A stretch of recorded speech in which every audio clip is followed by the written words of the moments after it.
Presentation of News Center 1, the 2013 Rapid City Mayoral Debate with candidates Sam Quaker and Mark Kirkeby, and your moderator, Shad Olson. And now, the 2013 Rapid City Mayoral Debate. Good evening, everyone, and welcome to this special extended edition of News Center 1 for the News Center 1 Rapid City Mayoral Debate. With us tonight, as you'd expect, the two men who are seeking election to Rapid City's highest executive office. Incumbent Mayor Sam Quaker is with us, looking to defend his seat and win re-election. Challenger, State Senator Mark Kirkeby. He's a state legislator, businessman, and a local fundraising director for the Salvation Army Fund Drive. Gentlemen, we're thankful to have you here in studio with us tonight, and we extend a welcome to you both. As we begin tonight's debate, an introduction to these two candidates. I spoke to both men earlier about their backgrounds, their philosophies of leadership, and most importantly, as we'll find tonight, their vision for the future of Rapid City. Here now, in their own words, the two candidates seeking the office of Rapid City Mayor.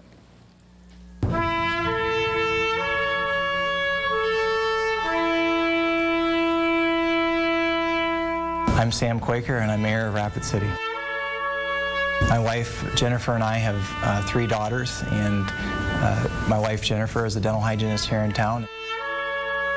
She likes politics about as much as I like trips to the dentist, but we're a great team.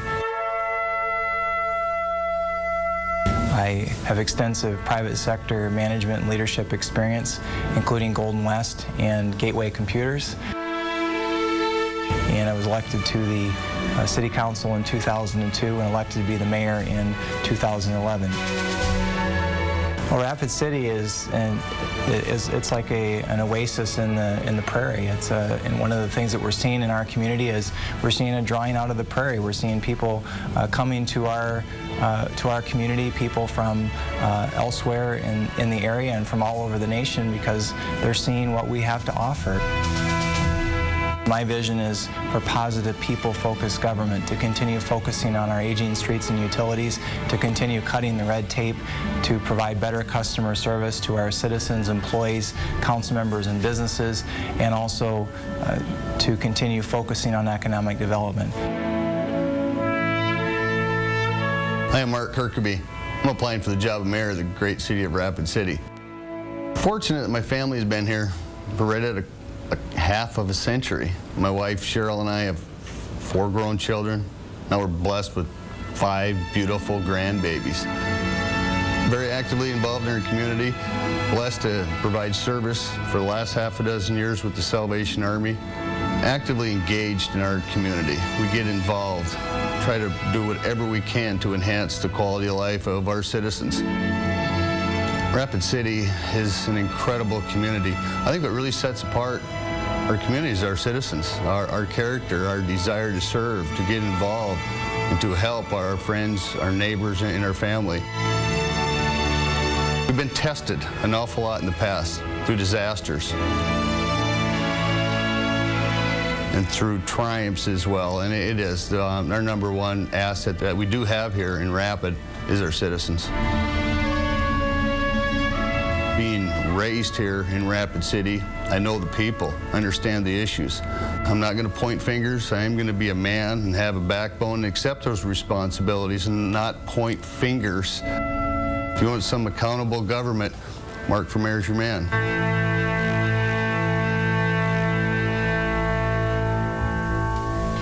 And that our introduction tonight to the two candidates who are with us live and in studio as we come to the phase of our 2013 mayoral debate. A reminder to you watching at home tonight, you can log on to our News Center 1 Facebook page. We very much want to make this an interactive process with you, the viewer, playing a crucial role, an integral role in providing some of the questions that will be asked of these two men. We'll be selecting from some of those social media submissions, and we'll bring you those a little bit later in tonight's proceedings as well. Just a brief note about our format.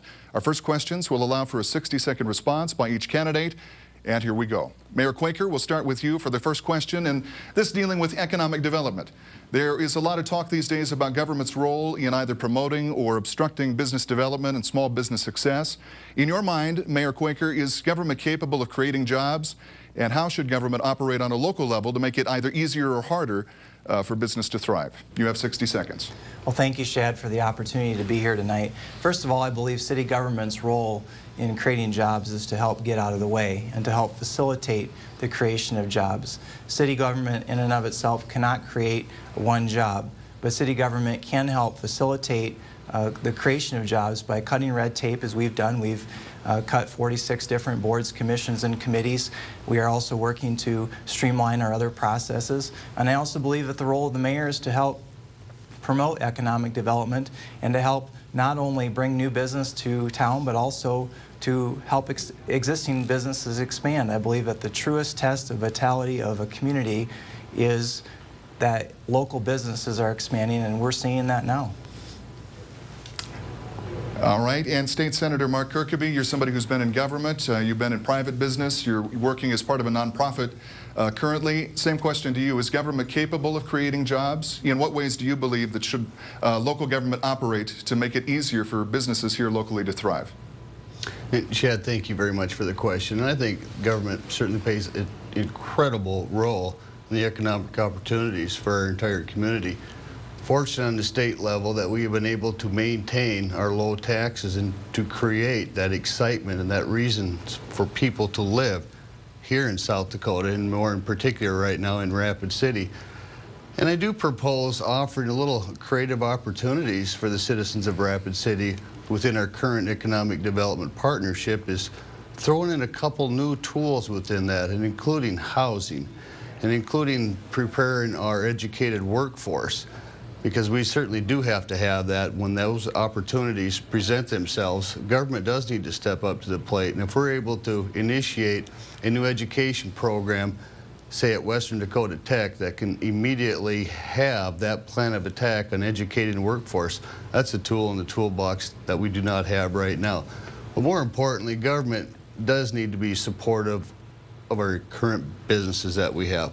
All right, thank you. And that exhausts the time on that question. We're going to stay on this topic, however, Mr. Kirkeby, a follow-up to that, allowing you to elaborate somewhat.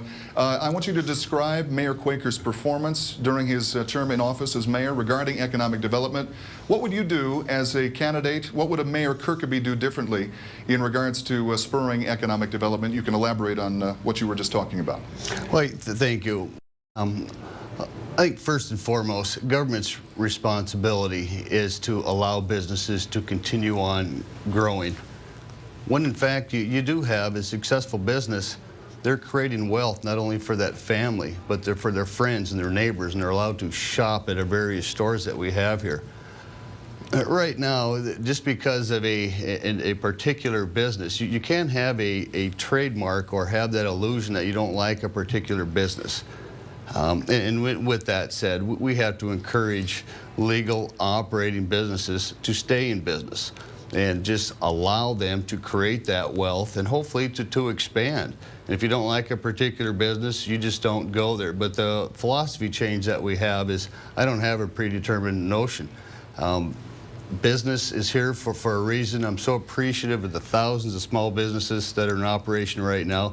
We'll maintain anything that we possibly can do to enhance their success. All right, Mayor Quaker, you have 60 seconds to respond to that. How would you defend your own administration's performance on economic development? What are some of the highlights of things that you believe that your administration has achieved in regards to enhancing Rapid City's economic base?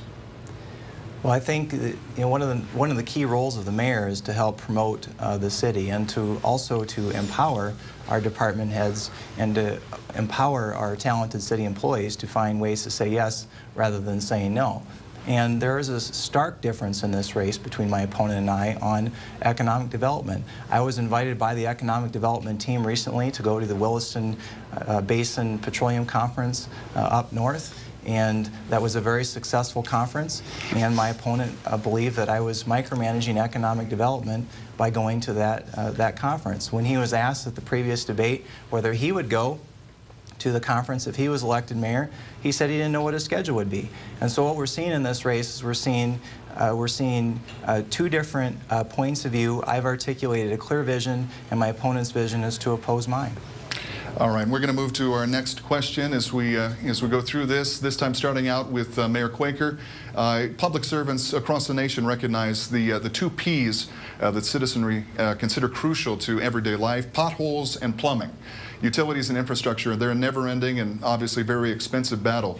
Mayor Quaker, tell us your opinion on the state of city streets and utilities in Rapid City and what you believe that your administration has been able to do effectively since your election to improve those and put us in a better situation.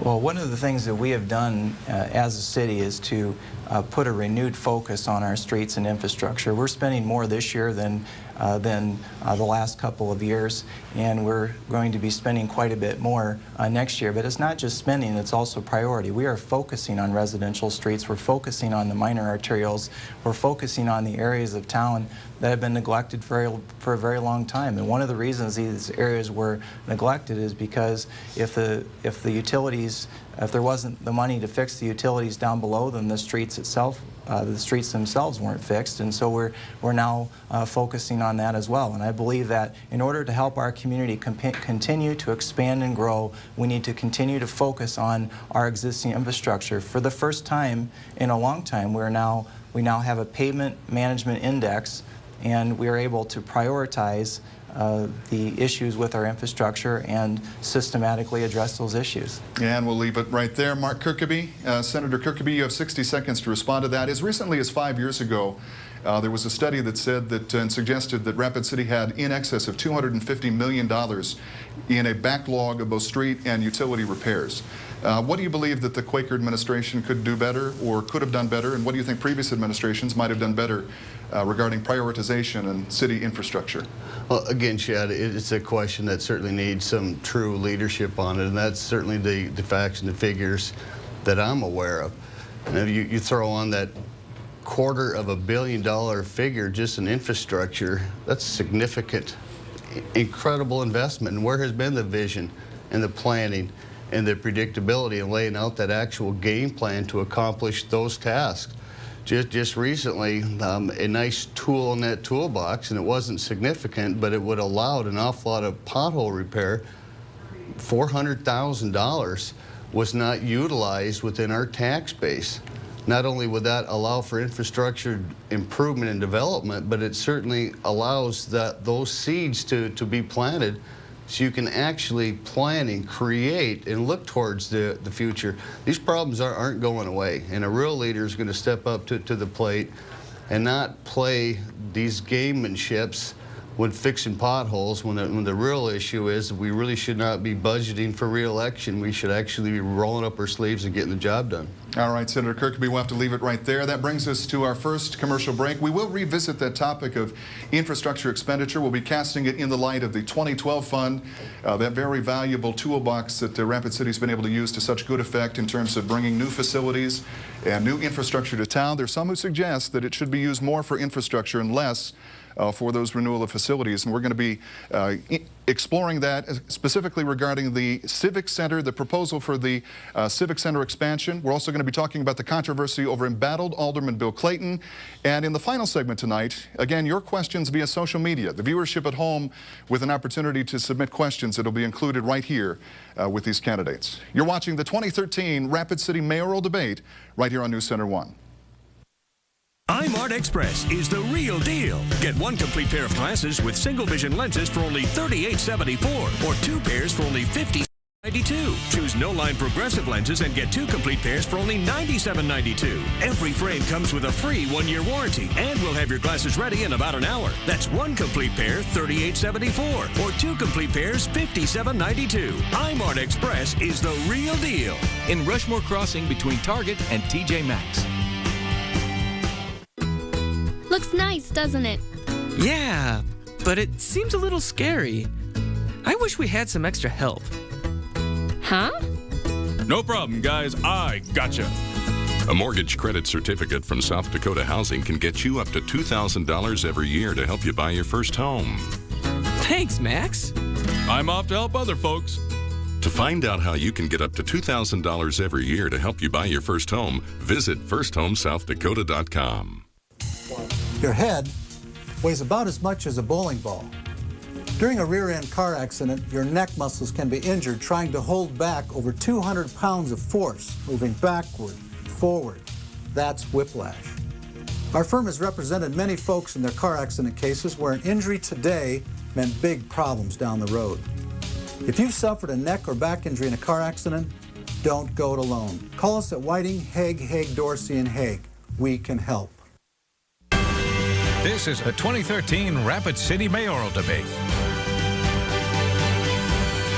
And we welcome you back to the Rapid City Mayoral Debate right here on News Center 1, an extended edition of our news tonight. Candidate Sam Quaker, the mayor of Rapid City, and State Senator Mark Kirkeby, somebody who's worn a lot of different hats from business to now working with the nonprofit, the Salvation Army in Rapid City. They're here tonight to answer our questions as part of this debate. We get right back into our questions tonight. Mayor Quaker, this one for you. When you took office 2 years ago, you talked a lot about the need for a change of culture at City Hall, especially on the second floor. You said we needed changes in the planning department and making things more customer-friendly for developers and people interested and involved with making things happen in Rapid City economically. I want you to describe those changes that you've made and whether you believe that you've achieved that goal, whether you feel you've succeeded during your first term. Well, I think first of all, the role of the mayor is to empower people, and that's been my philosophy in my prior positions as a manager and leader. I am the only candidate in this race that has any personnel experience, personnel management experience, and I have significant personnel management experience. And I believe that empowering people and finding ways to say yes rather than saying no is part of the role of the mayor. And I think that a lot of the great ideas that we've come up with over the last 2 years for streamlining our processes, including cutting the number of committees, including extending the period of our business licenses to encourage growth, and some of the other actions that we've taken to move the process forward and encourage economic development, these ideas have come from many of our employees and come from our city council members. And I think that that is part of the role of the mayor, is to empower and to listen. And that's time. Mayor Quaker, Mark Kirkeby, over to you. Your 60-second response. Describe your assessment of Rapid City government from the perspective of a developer or project leader wanting to build something here in Rapid City. Well, the overall process, I believe that any effective organization, and more in particular the mayor's role in growth and excitement and that partnership responsibility with the city, you do have to roll out that welcome mat, as opposed to any developer or a new project coming to town compiling that manual that this is what you're going to have to do to come do business here in Rapid City. I think it's entirely backwards. I think leadership's responsibilities and empowering the city council and the planning department and all the staff, and certainly get the city's buy-in with the philosophy that this is what we want to present to you. How can we help you make that decision and come and enjoy the quality of life that we do have? I think eliminating half of our committees and taking dozens of people out of the consideration or that active involvement in the planning process, taking a citizen's right and Mark away. Kirkeby, that's time on that question when you do move along to our next thing. Staying on a building theme, however, one of the biggest projects, it would be the biggest 2012 project ever undertaken in terms of a single project in Rapid City. That, of course, the Civic Center, its original construction. Now we're talking about a Civic Center expansion. Mayor Quaker, we'll start with you on this question. It is our last 60-second question of the proceeding tonight. What's your position on expanding that facility, more than doubling the seating capacity, and an estimated cost somewhere between $125 and $150 million? What do you say about that? Well, first of all, Shad, I think it's important to state that in terms of the streamlining of the processes and committees, that was a unanimous vote of the City Council. It was also unanimous City Council to listen to the ideas and concerns of the Civic Center Board, which was empowered to bring forward some positive solutions and ideas for the Civic Center and what needed to be done. An issue was identified with the Americans with Disabilities Act compliance. In fact, 406 different issues have been identified. Something needs to be done. And I have always believed that this situation needs to be fully vetted in front of the people, and that's one of the reasons why there wasn't a complete set of plans drawn up. It was basically a simple idea of what was going to be presented in terms of a vision. It was then presented, and now there's a Futures Committee that is looking at all of the options, and ultimately I believe it needs to go to a public vote in order to undertake an expenditure that big.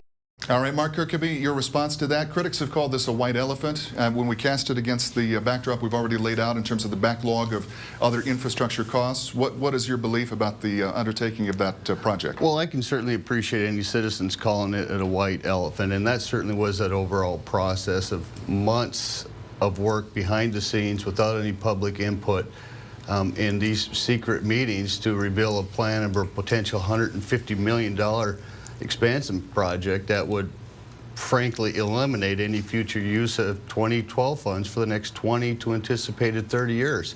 I am supportive of improvements of the Civic Center. I am glad that the Futures Committee is involved, and we do have to separate those wants and those needs. The ADA compliance, absolutely we need to address. Civic Center is an incredible tool, an economic tool, a visitors tool that we do have here in Rapid City, and we use it. But there really does need to be that communication. It's unfortunate how it was not prescribed in the initial stages of it. And now the City Council does have to take a really tough look, but we do, in fact, have to separate those issues. Senator Kirkby will have to leave it right there as we move on to another question. Mayor Quaker, in terms of economic development, you began work recently to make Rapid City a port of entry as a foreign trade zone in an effort to reduce costs for Black Hills businesses that are needing parts from overseas or shipping finished products internationally. Explain why you believe this is needed and what the benefits will be. And this is a 30-second question. Well, first of all, it wasn't my idea. It was the idea of my good friend and John Quinn, who passed away earlier this year. And he was a good friend of our community, and he had this wonderful idea of bringing customs or foreign trade zone to our community, and it's something that we're working on penciling out, and then we're working on getting buy-in from local businesses and determining whether the demand is there to support a customs agent. And I'm really excited about what this means for our community. Look, Rapid City is situated right in the middle of the three oil patches, and it's very exciting where we're at. We're right in the middle of it, but yet we're not too close. And we'll have to leave it right there, Mayor Quaker. Mark Kirkby, your 30-second response, your take on the FTZ, the foreign trade zone. Thank you, and I'll go as fast as I possibly can. And it's unfortunate. Dear friend of both the mayors and myself, John Quinn, did pass away. I had a similar discussion with Mr. Quinn a couple years ago on this. I certainly cannot support it. An expansion of our federal government is one thing, but I have yet to find a local Rapid City area-related business that would actually utilize this. Sioux Falls has this implemented, and it is just sitting, it's a dusty shelf right now. I'm all for having creative opportunities for economic development, but this certainly isn't one of them. All right, gentlemen, one final question in this segment deals with a controversy that has overshadowed much of the work of city government. I think both of you would agree with the scope and scale that this is undertaken. Of course, we're speaking about the controversy surrounding Ward 1 Alderman Bill Clayton, including the fact that News Center 1 has now learned that petition circulators have offered money to large community groups to sign petitions in terms of his recall for those controversial comments that he allegedly made to an African-American television reporter at another station here in Rapid City. Question for you as we go forward. Should Bill Clayton retain his seat? Why or why not? We'll start with you, Mark Kirkby, 30 seconds. It's a tough one to answer in 30 seconds. I think it's beneath the dignity of any public official to offer any racial comments. Currently, right now, we have over 5,000 citizens, some voters, that are demanding that he be placed back on the ballot. I think proper leadership, like I provided 13 years ago in a similar circumstance presented itself, real leaders going to get involved and put the fire out immediately and stand accountable. This is just beneath the dignity of a public officer, and I'm embarrassed for my entire community. All right, Mayor Quaker, your thoughts, 30 seconds. Well, first of all, I believe that accountability belongs to the people in terms of holding elected officials accountable, and a recall petition is a perfectly legitimate, although rare, process, and it's a way to hold people accountable. What my opponent is referring to is an issue that happened a number of years ago, an issue that happened with Commissioner Davis, and it's an issue that was actually happened at a county commission meeting, whereas the situation that we're talking about now happened on a phone call between two people. And I think the real question is what can anyone, mayor or otherwise, do to control the speech of another person? Yeah, and we'll that's have to leave why it, Mayor I believe Quaker, we'll have to, that's time. These questions moving very quickly. Well, let's stay on that topic. How much of what we've seen in that Bill Clayton controversy, in your mind, is politically motivated? by an effort. There are those who say it's all about a shift of the balance of power and the voting balance on the Rapid City Council. Does that play any factor in your mind? Mark Kirkby, we start with you, 30 seconds. Chad, I appreciate the question. I don't think there is any political motivation behind it. I think living in Rapid City, we're a very racially diverse population. It's more than unfortunate that it happened, but I think what is really that sour taste in a lot of people's mouth is the continued attitude of this particular individual towards minorities, and it is more than a dark cloud in our community. Senator Kirkby, we'll have to leave it right there. Mayor Quaker, you have 30 seconds to respond. Well, I believe that this issue belongs to the people, and I look forward to the people making the ultimate decision on this and taking it out of the council chambers and to the people where it belongs. And I find it unfortunate that my opponent believes that somehow we are, on one hand, he says that I'm micromanaging. On the other hand, he says I should be able to control the speech of another person. And I think that my background and my belief system and the way that I have performed as a mayor and as a council member makes it very clear that there isn't 1 ounce or shred of prejudice in me. And we are going to now go to the Facebook portion of our questions tonight. Stay with this as we continue our Rapid City mayoral debate, and we'll start with this one right here. This is a question about prayer before council meetings. We'll start with this one. A small arms treaty is set to hit the president's desk soon. What will you do as mayor to ensure our Second Amendment shall not be infringed? Mark Kirkby, your question. 30 seconds. I am a huge supporter of our Second Amendment. I have an A- rating from the NRA. We've actually, compared to my opponent, actually have a voting record regarding our Second Amendment rights. It's a very cherished honor position that we have. But I can assure you that any local government entity certainly should, in fact, reserve any leadership right to control certain portions within their real estate facilities. And we'll have to stop it. Mayor Quaker, your response. What would you do to make sure that Second Amendment rights are upheld, not infringed by other entities in Rapid City? Well, I support the Constitution, and I wholeheartedly support the Second Amendment. I'm not sure about my opponent's ratings on that. One group's apparently given him an F, and others given him a B-, and I do have a limited record on it. Well, one of the actions that I did take was to help facilitate removing the No Guns Allowed signs from the Civic Center and City Hall. But I am very supportive of the Second Amendment, and I believe people have a right to bear arms, and I support all of our constitutional rights. And that leaves us with just enough time in our proceeding tonight. We're going to proceed to the closing statement portion. Each candidate has 60 seconds to tell us their closing statement. And Mayor Quaker, we'll start with you. I want to thank you for tuning in tonight, and I want to encourage you to get involved in this election and vote. Voter turnout is often very low in local elections. I am the one candidate in this race who's articulated a clear vision for open, people-friendly government, for addressing our streets and infrastructure, for cutting the red tape to encourage better customer service, and to truly facilitate economic development. My opponent's vision is to oppose mine. I also believe in keeping your property taxes low. I believe that whenever possible, property tax relief should be fueled by our economic growth. And there's a stark difference between my opponent and I. He, at the first debate, supported my veto of the property tax increase, and at the second debate, he went back on that and said he supported increasing your property taxes automatically every year, no matter what. And I believe that because your means are limited, that means that that city government should limit their spending as well. All right, and Senator Kirkby, your chance, your closing statement to the voters of Rapid City right here. 60 seconds. Yeah, thank you very much. I think a real leader has the ability and that backbone to actually research thoroughly all the issues and the opportunities that are out there, be a voice of the citizens, certainly not be a micromanager, and allow those professionals and those experts to do their job. I actually do have laid out my plan. It's unfortunate my opponent evidently is not all fired up about it, because I have some key economic development opportunities in there. I also believe that we need some credibility and respect for the leadership position back at City Hall, because it's a direct reflection on our community. I've lived here my entire life. I believe that through my community service and public involvement and certainly my work with charitable organizations hopefully has touched your life in some small way. I'd be honored to go to work for you, to be your leader, to be your voice, to do the right thing, the responsible thing, the dignified thing for the entire tax base of Rapid City. All right, in News Center 1, we wish to extend our heartfelt thanks to both candidates for being here for the extent of tonight's proceedings for this debate.